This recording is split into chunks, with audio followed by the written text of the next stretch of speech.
मुझे एक स्क्रिप्ट दी गई थी और एक ट्रायल रिकॉर्डिंग के लिए बोला गया था। मुझे एक स्क्रिप्ट दी गई थी और एक ट्रायल रिकॉर्डिंग के लिए बोला गया था। मुझे एक स्क्रिप्ट दी गई थी और एक ट्रायल रिकॉर्डिंग के लिए बोला गया था। बहुत मनुष्य लग रहे हो, मत करो, रहने दो, बहुत बुरे लग रहे हो। तौबा तौबा तौबा, थारा मूड खराब। एनआरसी में इतने डरावने प्रोविजंस हैं जिससे आम नागरिक जो है, और ये सिर्फ किसी कम्युनिटी की बात नहीं है, एनआरसी के ड्राफ्ट कहाँ है? एक मिनट, एनआरसी का ड्राफ्ट कहाँ है?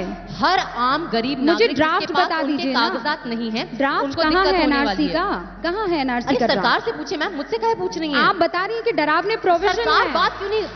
आप कह रही हैं, किसने? Hear me out, मैम, मेरा सवाल सुनिए। 1 सेकंड, नो मैम, आप जिसका जन्म नहीं हुआ उसका मुंडन करवा रही जवाबदेही मेरी हैं। नहीं है। एनआरसी कहाँ है? नहीं, मेरा मुंह से निकल गई, मेरी जबान टूट गई यार। जब हम मस्जिद में से बाहर आ रहे निकल कर, जब हमसे झगड़ा हुआ, गाली भी की, बदतमीजी भी की, फिर वो मानने के लिए फैल पड़े। आप इसका समर्थन करते हैं? जी, हम समर्थन करते हैं, वेलकम करते हैं, स्वागत करते हैं। बहुत अच्छा सरकार ने किया है। जो लोग वक्फ बोर्ड में मजे मार रहे हैं, गेहूं बो रहे हैं, आलू बो रहे हैं, तमाम कृषि कर रहे हैं वक्फ बोर्ड की जगह पर, हमें बड़ा खुशी हुई है और हम सरकार से खुश हैं। जय सिया राम। वक्फ बोर्ड बिल के अभी एक नया मुद्दा सामने में आया है और ये जो 4 अप्रैल दोपहर 2 बजे के आसपास में पारित किया गया, और सही मायने में देखा जाए तो पारित करना भी उचित था, मुझे ऐसा लगता है, क्योंकि आपने काफ़ी सारे विषय सुने होंगे, बरगलाने वाले भी और यथार्थ जो विषय हैं उनको भी। तो मैं अपने मत अनुसार जो विषय सामने में रखना चाहता हूँ वो विषय यह सब है कि अभी पुराने में और नए में क्या अंतर है, इन दोनों चीज़ों को अपन देखेंगे और बताएंगे। तो पहला विषय ये है कि सेक्शन 40 में जो चल रहा था कि आपकी जमीन को यदि वक्फ बोर्ड बोल दी कि ये वक्फ की संपत्ति है करके, तो आप पहले के समय में ये संपत्ति के लिए वक्फ के ऑफिस या वक्फ के जितने भी उनके टीम मेंबर हैं उनसे ही मिल सकते थे, और वही जो सुनवाई होता था वही मेन सुनवाई होता था। लेकिन अब इस चीज को नकार दिया गया, इसे लतेड़ दिया गया, क्योंकि अब ये सब ड्रामाबाजी नहीं चलेगा। अब नया बिल में ऐसा है कि आपका यदि किसी भी संपत्ति पर वक्फ का दावा यदि पड़ता है तो उसको प्रूव करना पड़ेगा कि ये वक्फ पर जमीन है, अन्यथा वह उस जमीन को हथिया नहीं सकता, पहली चीज ये। और पहले के समय में वक्फ जो बोर्ड है उनके पास ही अथॉरिटी था कि वो अपने अनुसार ही इस चीज को पारित करे। लेकिन अभी के समय में इस चीज को आप सेंट्रल गवर्नमेंट, स्टेट गवर्नमेंट कहीं भी जाकर के इसके लिए आवेदन दे सकते हैं। आप किसी भी जगह में हो या कहीं भी हो, वहां से आप आवेदन दे सकते हैं और वहां से सुप्रीत भी होगा और वहीं से ही आपका न्याय होगा, न कि वक्फ वाले करेंगे आपके न्याय। दूसरा ये है कि जो पहले के समय में जैसे बोल सकते हैं कि जो भी मुस्लिम व्यक्ति या फिर जो भी मुस्लिम कम्युनिटी के कुछ भी कार्यक्रम यदि वक्फ के नाम से यदि कुछ कार्यक्रम किसी जगह पर होती थी तो वो भी जमीन वक्फ हत्या लेता था, ऐसा है और यथार्थ है। लेकिन अब के समय में ये चीज नहीं कर सकते, क्योंकि पहले मुस्लिम की कोई मुस्लिम भाइयों का यदि कोई जमीन है, उस जमीनों को यदि ये वक्फ जमीन यदि हथियाने का कोशिश करे तो अब नहीं कर सकती। पहले के समय में ऐसे ही कई मुस्लिम भाइयों का जमीन को वक्फ अपने अंडर कर चुका है। रही बात भारत में यदि संवैधानिक विषयों को लेकर के चले तो संवैधानिक किस तरीके से देखा जाए, क्योंकि संविधान तो यहाँ एक है ही नहीं ना, प्रधान एक है लेकिन संविधान 2 है, क्योंकि मुस्लिम लॉ बोर्ड भी चल रहा है और मुस्लिम वक्फ बोर्ड भी चल ही रहा है, और इसके साथ साथ सीरिया और संविधान दोनों का अलग अलग थोड़ा सा माहौल है, और इसके अनुकूल मुझे लगता है कि ये अपना ही जो एक विचार है इनको अलग दिखाते हैं और हमको बोलते हैं कि संविधान से चले, लेकिन इनको जब कुछ ये करना रहता है तो हम सीरिया से चलेंगे और ये संविधान से चलेंगे, ऐसा इनका कहना रहता है। तो किन चीजों को देखिए, यदि देश संविधान से चल रहा है तो ये सब बिल आखिर में आया कैसे? सही महीने में देखा जाए तो 2014 के समय में 123 जो कि जमीनें हैं और बड़ी जमीनें हैं, वीआईपी जमीनें जिसको बोल सकते हैं, उन सभी जमीनों को 2014 में अभी जो प्रधानमंत्री नरेंद्र मोदी, उनके पहले कार्यकाल के पहले कांग्रेस की सरकार थी, उन्होंने 123 जमीनों को वक्फ बोर्ड के नाम पे कर दी, ऐसा भी एक जानकारी हमको प्राप्त हुई है। तो भाई उस समय में जब ऐसा कुछ कर सकते थे तो आज भी ऐसा ये करते आ रहे हैं, तभी जाकर के 9 लाख कितना वर्ग मीटर इनके पास जमीन है ऐसा सुनने में आता है, या फिर एक बड़ा पाकिस्तान के रूप में एक इतना जमीन है ऐसा सुनने में आता है। तो कहीं ना कहीं यथार्थ है कि ये जमीन तो है, लेकिन जब इतना जमीन है, वक्फ कमेटी के पास जब इतनी जमीनें हैं, तो मुसलमान आर्थिक रूप से सक्षम क्यों नहीं है, पहली विषय ये। और यदि कहीं ना कहीं यदि देखा जाए सक्षम नहीं है, तो इनका भी कारण कहीं ना कहीं इनके ही भाई है, जो कि इनको बरगलाते हैं और कहीं पत्थरबाजी करवाते हैं और कहीं प्रोपोगेंडा के तहत शाहीन बाग जैसे विषय सामने में आते हैं और ये नारे तकबीर, अल्लाहू अकबर और काफी सारे विषय को रखते हैं कि छीन के लेंगे आज़ादी, फलाना करके लेंगे आज़ादी, मार के लेंगे आज़ादी। तो ये चलते रहता है और ऐसा प्रोपोगेंडा चलते रहेगा। ऐसे ही एक विषय और भी सामने में आता है। यदि इन सारे विषयों को तोड़ मरोड़ करके देखा जाए तो अभी के समय में जो वक्फ बिल आया है, इस पे ऐसा है कि पहले सिर्फ और सिर्फ मुस्लिम कम्युनिटी के ही व्यक्ति लोग वक्फ की संपत्ति को देख रेख में यानी कि रहते थे, लेकिन आज के समय में जो बिल पास हुआ है इसमें गैर मुस्लिम यानी कि हमारे जैसे कुछ परसेंट हिंदू भी उसमें रहेंगे, क्योंकि उनके देख रेख में भी कुछ ना कुछ नियम कानून उनके अंडर में रहेगा कि ये गलत कहीं ना कहीं ना कर सके।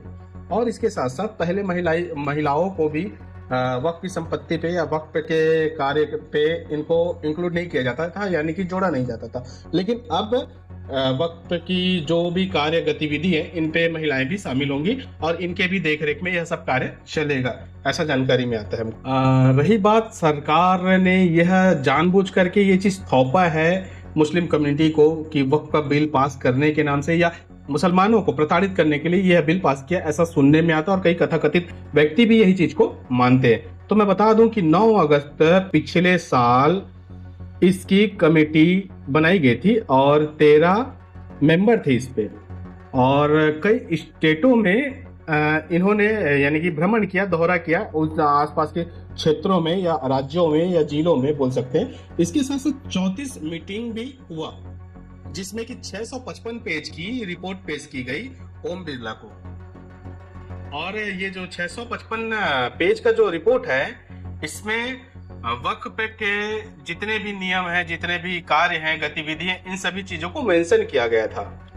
तो सही मायने में ये समझ में नहीं आता कि जब इतने सारे कार्य हो चुके हैं और इनका एक कमेटी बना दी गई थी और 34 बार बैठकें हो गई थी, उसके बावजूद भी यदि कोई प्रोपोगेंडा फैला रहा है तो इस पर चिंतन उन्हें करना चाहिए जो कि सांसद भवन में बैठे हैं, क्योंकि वहीं के कुछ सांसद ऐसे हैं जो कि ये बिल पास हुआ तो ऐसे शांत थे जैसे कि सुअर के बच्चे को 2 डंडा मार दो, उसके बावजूद भी वह वही गू में लौटेगा जहां वो भोजन करता है, या फिर मान सकते हैं वही गू में वो पड़े रहेगा जहां उसको भगाया जाता है, जहां से उसको भगाया जाता है। क्योंकि अभी आप देखे होंगे कि 2 युवा व्यक्ति हैं पूरे भारत देश में, एक है अखिलेश यादव जी और एक है कथाकथित राहुल गांधी, जो कि अपने आप को युवा मानते हैं। अब सही मायने में देखा जाए तो ये युवा कितने हैं मुझे तो नहीं पता, क्योंकि मैं कांग्रेस बीजेपी ये सब महिमा मंडन करने के लिए नहीं बैठा हूँ। तो अखिलेश जी को भी पता था कि ये सब बिल जो है सही मायने में पेश हो चुका है और ये सही है, और राहुल जी को भी पता था कि ये चीज बिल जो है सही में लागू होना चाहिए और करना जरूरी है।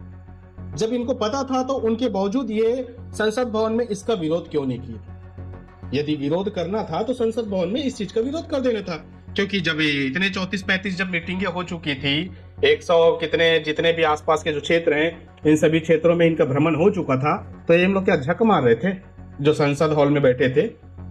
जब विरोधाभास करना था तो संसद हॉल में जब पेश हुआ ये बिल, तो ये विरोधाभास क्यों नहीं किए?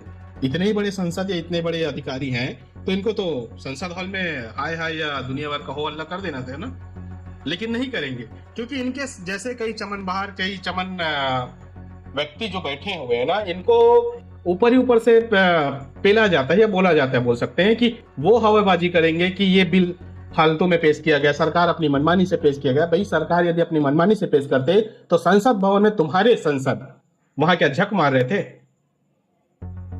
पहली चीज तो यही है। अब इसके बाद और भी काफी सारे विषय हैं जिस पर अपन चिंतन मनन और चर्चा करेंगे। क्या हो कि यदि संसद भवन में इतने सारे विषय होने के बावजूद भी यदि अभी तक अफवाहें फैल रही हैं, और आपको पता है कि लगभग कितने सारे संसद है उसके बावजूद भी सुनने में आता है कि 200 कुछ सांसद इसके विरोध में थे और 288 सांसद इनके फेवर में थे, ऐसा सुनने में आता।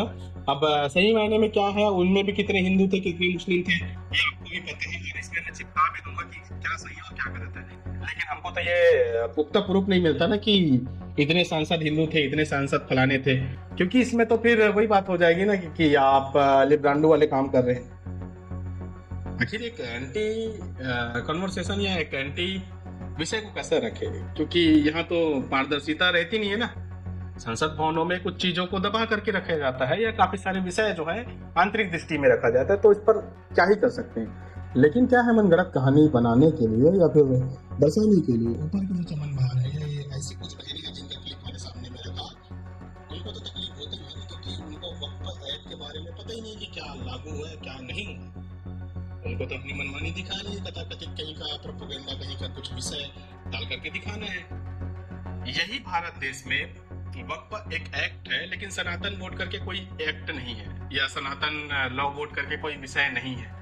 लेकिन सनातन एक संहिता लाने का बात करे कोई बोल सकते हैं महाराज या ब्राह्मण कोई व्यक्ति, तो उसके लिए विरोधाभास वही संसद में बैठे कुछ चमन बहार व्यक्ति उठाने लग जाते हैं। और उसके साथ साथ आपको ये भी चीज बता दूं कि बड़े बड़े स्टेडियो से बोलते हैं कि 15 मिनट के लिए बंद करा दो, हम बता देंगे हम दिखा देंगे। अबे भाई बताता किसको है और डराता किसको है? तेरे जैसे 365 देखे अब सनातनी व्यक्ति जाग चुके हैं। मैं ये वार्निंग देने के लिए सही व्यक्ति हूँ और सही चीजों को रखता हूँ, मुझे डर किसी का नहीं है, सबसे पहली चीज। और मैं विषय आपको बता दूं कि जब 15 मिनट के लिए आप बोलते हैं तो वही फिर 15 मिनट आप अपने लिए रखिए, हमारे लिए हमको जरूरत नहीं है। क्योंकि शास्त्रों में हमको समझाया है कि एक हाथ में माला तो दूसरे हाथ में भाला, दोनों आवश्यक है। और रही बात ये सब फिजूल की बातें तो मैं नहीं करना चाहता था, लेकिन क्या है, जब इन सभी विषयों को देखता हूँ कि हमारे ही भारत देश में 2 विधान और 2 संविधान और 2 विषय अलग अलग करके जब सामने में आती है तो ये सब विषय सामने में आ ही जाता है। तो आपको क्या लगता है? मुझे एक प्रश्न, हमारे जितने भी व्यूअर है, चाहे हिंदू रहे चाहे मुस्लिम रहे, क्योंकि इस विषय को जो मुस्लिम कम्युनिटी के व्यक्ति लोग हैं, कई लोग विरोधाभास सोचेंगे कि मैं विरोधाभास बात कर रहा हूँ, लेकिन सामने में आपको चलचित्र में मैंने दिखा दिया कि कई चचा लोग हैं जो कि ये जो कानून पास हुआ है वक्फ का, इसको मंजूरी दी है। कई मुस्लिम कम्युनिटी के बड़े बड़े अधिकारी बोल सकते हैं या फिर उनको और क्या दर्जे में देते हैं, मौलाना मौलवी ये बड़े बड़े हजरत कुछ बोलते हैं। ऐसे व्यक्ति लोग जब एक्सेप्ट करें तो कुछ चमन बहार जैसे कुछ व्यक्ति हैं जिनको ये सब चुल पड़ा रहता है ना कि उंगली करने का, तो इनको क्या ही बोला जाए। मैं एक विषय रखना चाहूंगा जितने हमारे व्यूअर भाई हैं उनके लिए, जब इस भारत देश में जब 2 विधान 2 संविधान जैसे कुछ विषय चल सकते हैं, तो क्या अब जो केंद्र की गवर्नमेंट है, क्या यह चीज पारित होना चाहिए हमारे भारत पे? आप मुझे अपना राय दीजिएगा। पहला विषय है यूनिफॉर्म सिविल कोड पूरे भारत में क्या लागू होना चाहिए। दूसरा ये है कि सभी मंदिरों पर सरकारी जो नियंत्रण है ये सब हटा देना चाहिए। ये 2 बिलों पर क्या होना चाहिए ये मैं आपके ऊपर छोड़ता हूँ, कमेंट के माध्यम से जरूर बताएं।